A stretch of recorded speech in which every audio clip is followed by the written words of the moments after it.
Hello, hope everybody's doing good out there today. I wanted to talk a little bit about Faraday cages and what you can protect with them and how simple one could be to make. Coming right up.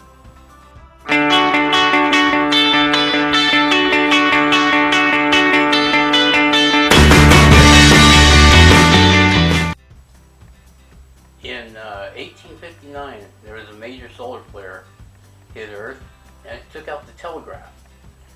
Now, they say if one hit today that the same size, it would raise havoc. It would probably take out our electrical grid, probably destroy most computers, most phones, most radios, anything with a computer chip in it.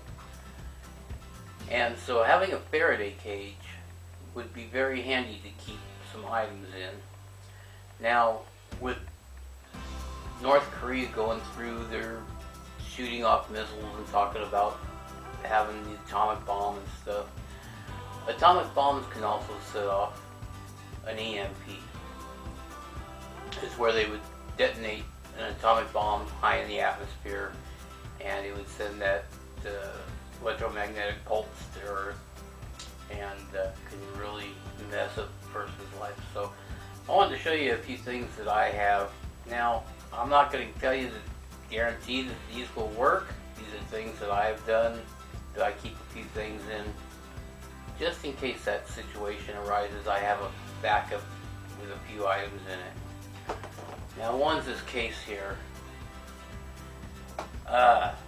This used to be a little case with cards, playing cards, and poker chips. Now, it's all metal lined. It all comes together, metal to metal contact all the way around. So, hopefully, if there was ever any EMP, whether it be man-made or natural, hopefully what I've gotten here would be to keep protected. I've just got a few electronic components in here for hooking up radios. I've got a multimeter and batteries and stuff like that for it.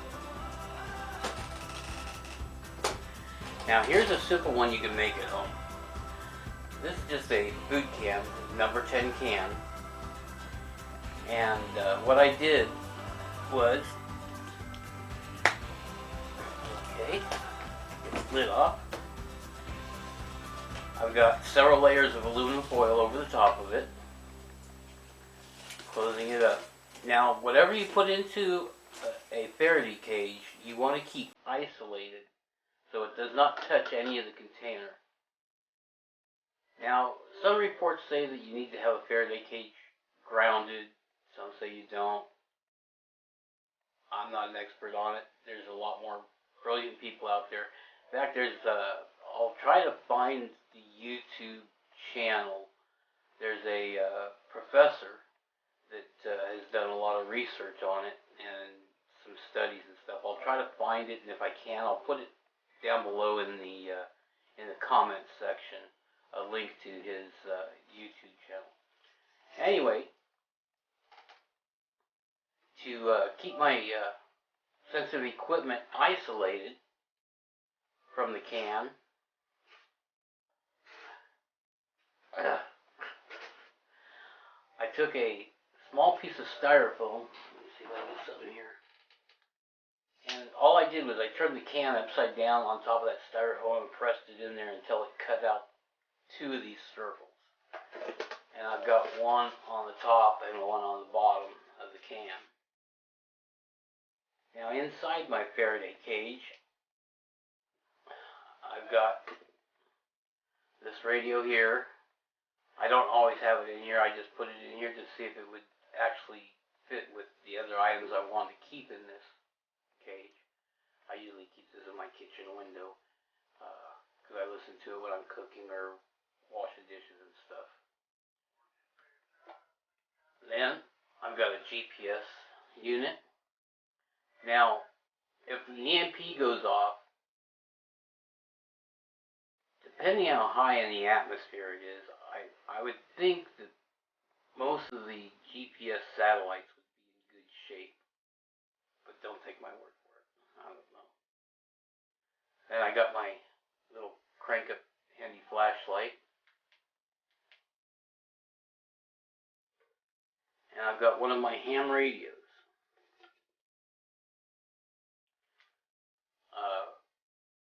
Because if something like that was to happen, you definitely want to try to get information and stuff like that. And don't think that just because an EMP went off that other people don't have Faraday cages and they won't have equipment stashed away too, because they will.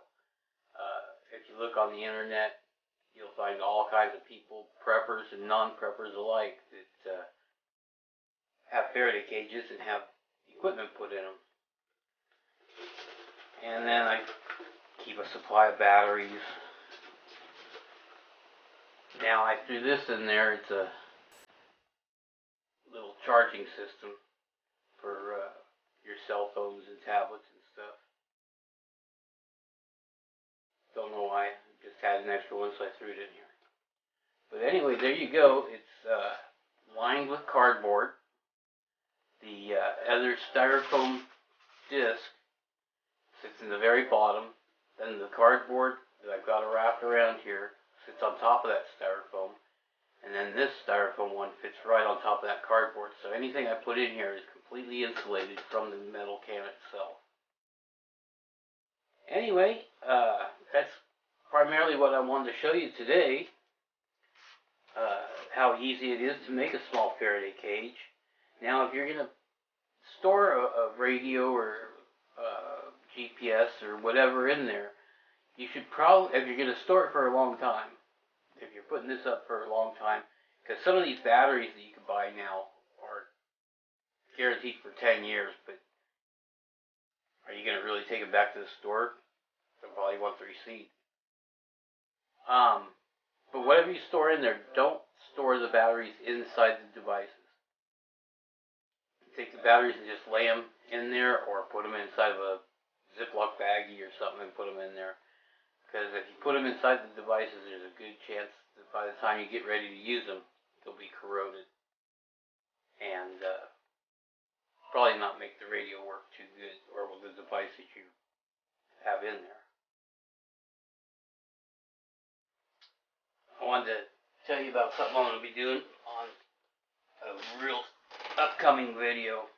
I'm trying a new product here. This is by Hogless Farms. And it's the Hearty Vegetable Beef. So I'll be doing a taste test on this and let you know how I like it and how it cooks up and stuff. And also, once you open these cans, it diminishes the shelf life. Anyway, it says to store between 55 and 70 degrees. Ideal humidity, 15%.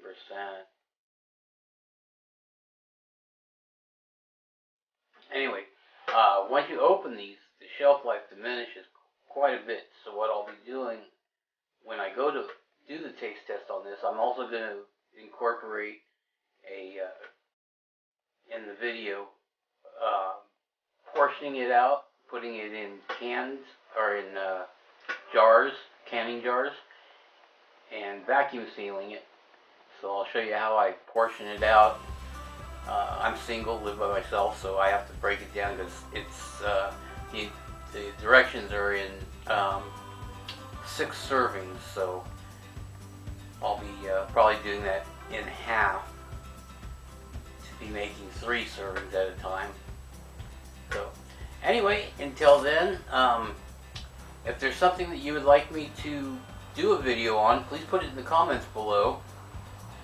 If you haven't liked and subscribed to my YouTube channel, please go down, hit the subscribe button. While you're at it, hit that little bell. That way you'll get a pop-up notification next time I upload a video.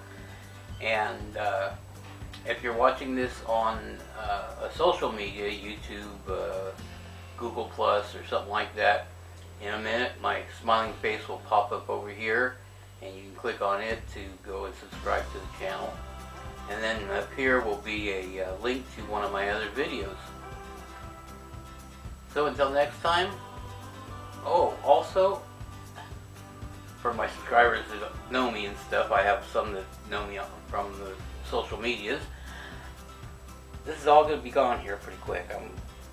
I was combing my hair back to try to put it in this ponytail, and I'll tell you what, I had to wrap that hair tie so many times just to get it around that little thin ponytail. I decided that we're going to go Telly Savalas. Well, Kojak, if anybody knows who that is, of course, younger people probably don't. Anyway, I'm going to shave my head. So, stay tuned for that too. I'm not going to do that on video though. Have a good day.